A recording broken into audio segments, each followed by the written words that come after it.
Hello everyone, welcome back to the channel.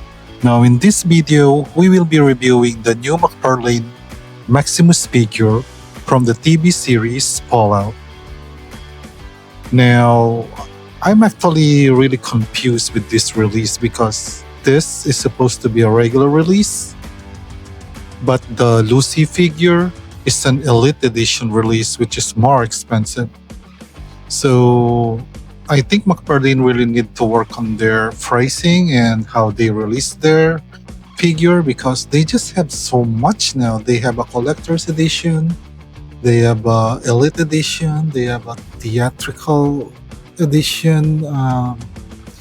Yeah, and if you would look at the figure itself, there isn't really that much difference except for the fact that on the way they package or market it. Anyway, let us start with the packaging. Now at the front of the box, there's this huge logo of Fallout and then Maximus and the number 33. There is also this huge clear window wherein you'll be able to see the figure. And as you can see, this is just a complete repaint of their McFarlane Elite Edition T60 Power Armor with more silver color and I guess the logo and of course the head sculpt of the character Maximus. At the side they show the photo of the two heroes in the Fallout TV series, which is Maximus and Lucy. And as I said guys, I was really wondering why they released Lucy separately as an Elite Edition. And now that I got this Maximus, well, I guess I'm gonna have to get that Lucy. I'm just really a huge fan of the series. The Fallout series is something that I never really expected that I would like. Anyway guys, at the back of the box is a photo of not the figure but the character, I guess, in the maybe this is something that they got from the promo picture of the TV series. The side, the continuation of the huge window. At the top, Fallout, Maximus, and again another continuation of the window. As you can see guys, there isn't anything written in here of how many points of articulation it has because if you've seen my review of the Elite Edition T60 Power Armor, the point of articulation of this specific body mold is kinda limited. Anyway, let us unbox this figure and see if McFarlane at least did justice to this character. These are everything out of the box. He comes with a standard McFarlane base or stand, McFarlane art card, and may I say, I actually like the way this one looks. And at the back, a short biography of the character. The helmet of the power armor. And if you're curious if he can wear this with the head attached to the body mold, no, because as you can see, it is also connected by a pin. So I guess you're gonna have to remove the unmasked or unhelmeted head sculpt in order to put this one. A hammer.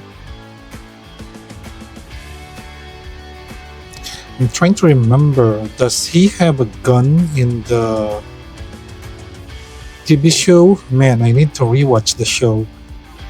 Yeah, I need to rewatch it since season 2 is coming out on December. But I also don't remember him having a hammer though. So is this accurate? A pair of alternate trigger hand or weapon holding hand.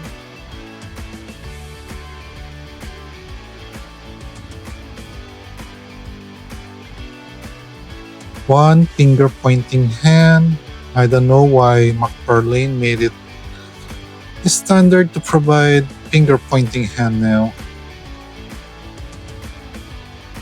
And one palm open hand.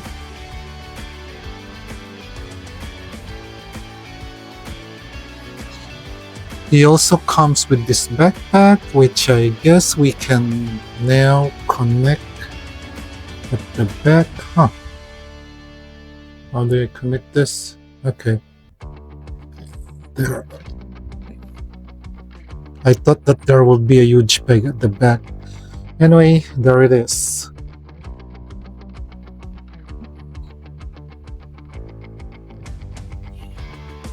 Here is a complete 360-degree look of the figure in a vanilla pose.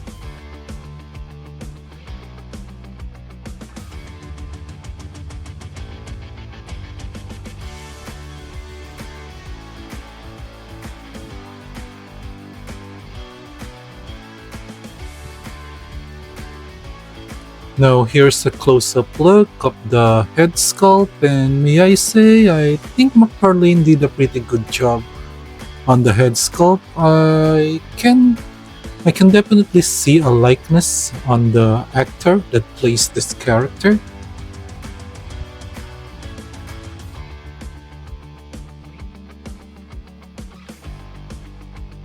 And may I say, just look at how this figure is actually painted. This actually, I believe, is painted better than the Elite Edition version 1. I mean, just look at that. It's not just plain silver. The finish that they've given it actually looks a little shaded or weathered. And I like it. It actually has that metallic finish that is tested by time.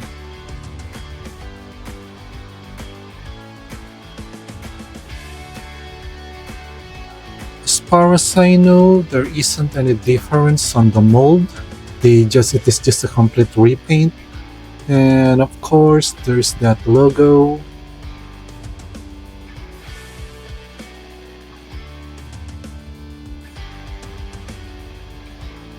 This is actually how I imagined the T60 power armor that when I first reviewed it.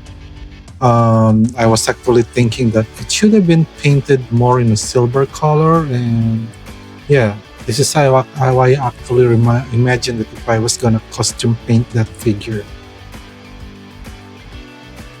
And let's admit, when it comes to mold, McFarlane is really good at it. They just kinda missed the mark when it comes to articulation. But I guess the main reason why they are good in mold is that sometimes they just prioritize how the mold would look versus the articulation. Here's a close-up at the left, no, this is the right side of the figure.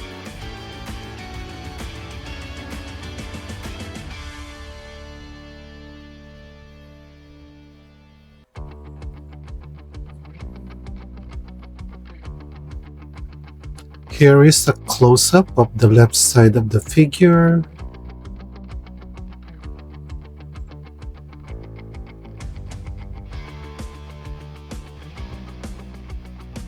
And here's a close-up of the back of the figure.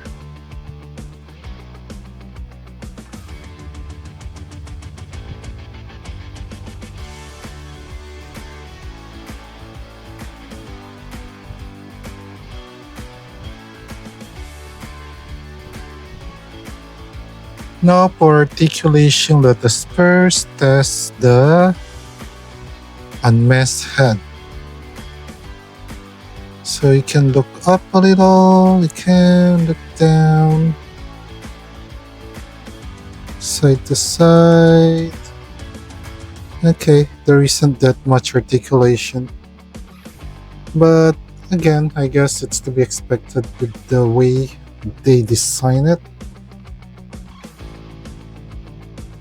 In case you are curious, guys, before I put the helmet This is how the ball peg looks like for the heads. And here he is with the full armor helmet on him. And of course, this one has even less articulation. Can only do that.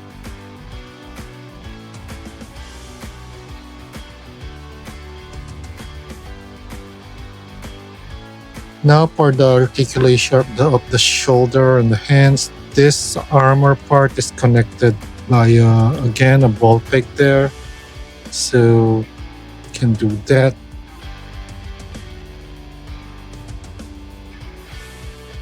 Both sides is like that, so you cannot fully rotate this because it will be in the way.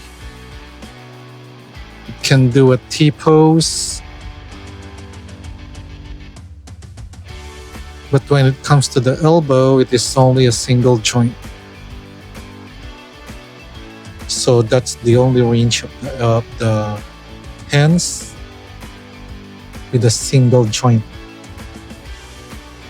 Elbow, then for the hands,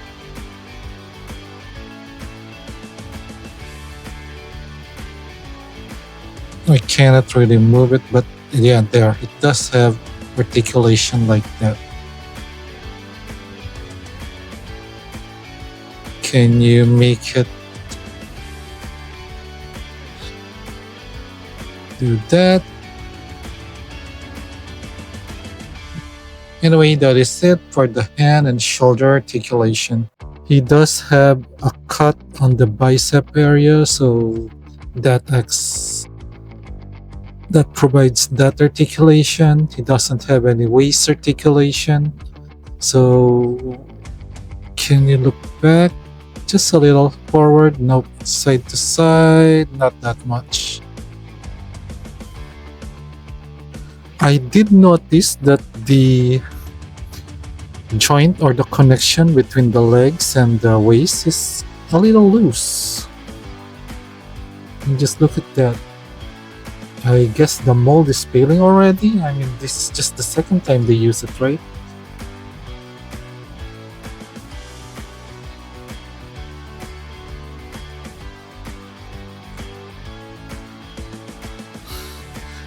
Anyway, that's just something I thought you guys should know.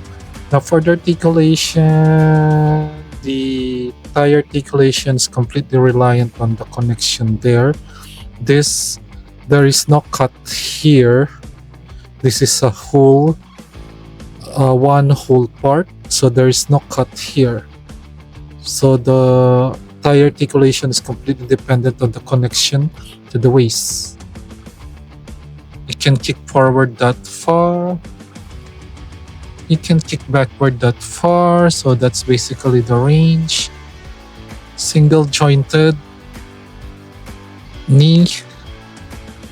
So that's the range for the knee. And then for the leg, typical ankle rocker.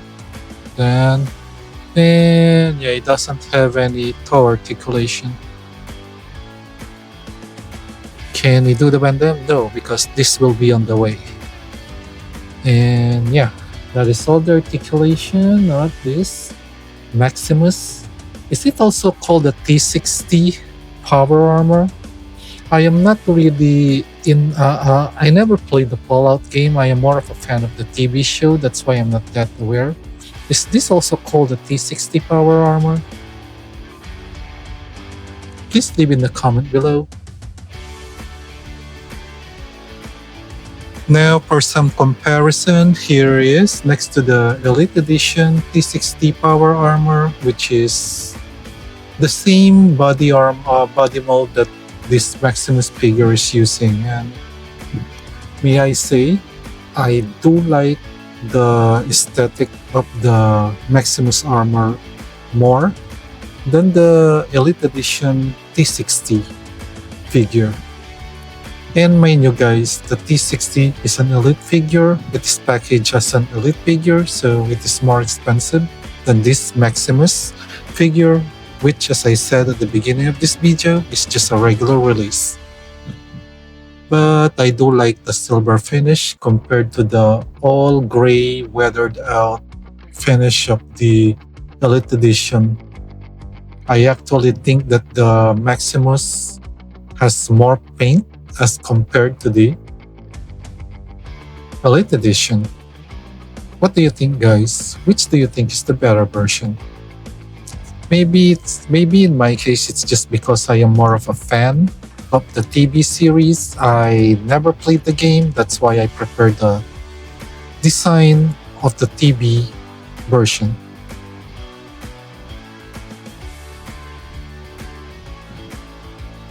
Here he is next to the Elite Edition Doomslayer.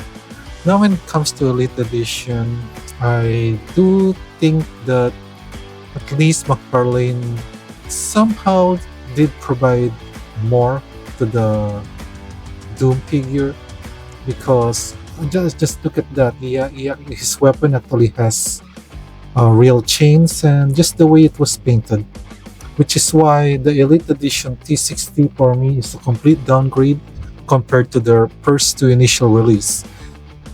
The Lilith and the Doom figure, which is their initial release in the Elite Edition, are actually pretty good.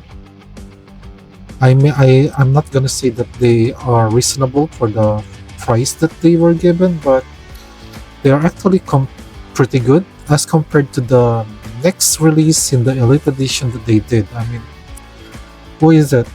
The T60, which as you saw has less paint, and then Lucy. I don't know why Lucy will be an Elite Edition. Maybe it's because of the popularity of the character.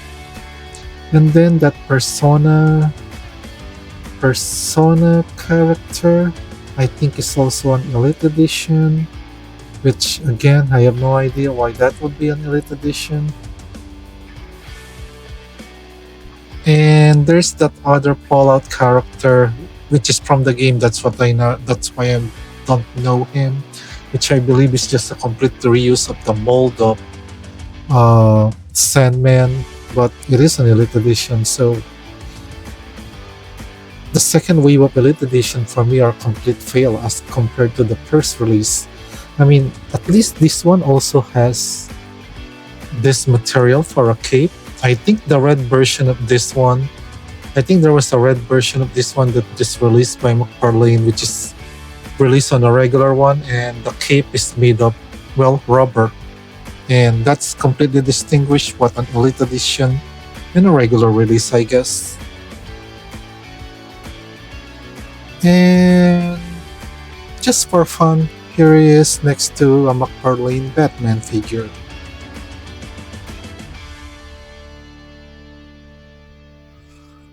Overall, guys, if you want to have a T60 power armor figure, I think this is a better version than getting the Elite Edition. This kind of comes short on when it comes to the weapon department, though. The Elite Edition has more weapon, but when it comes to the paintwork, plus it does have that head sculpt for that if you want it to look like the TV series version. I don't know. Personally, I like this better as compared to the Elite Edition release. And as a figure, I think it is, for me it is actually pretty good. I do like its sculpt and the way it is painted in this version. Definitely love it as compared to the Elite Edition. So yeah, for me, if you are a huge fan of Fallout, especially if you're like me, which is a huge fan of the TV series, come on, season 2, can't wait for December for it to release. This is definitely a must buy. Anyway, guys, if you've reached this part of my video, thanks a lot. If you like my videos, please don't forget to leave a like, share, and subscribe. And as usual, guys, enjoy life and keep collecting.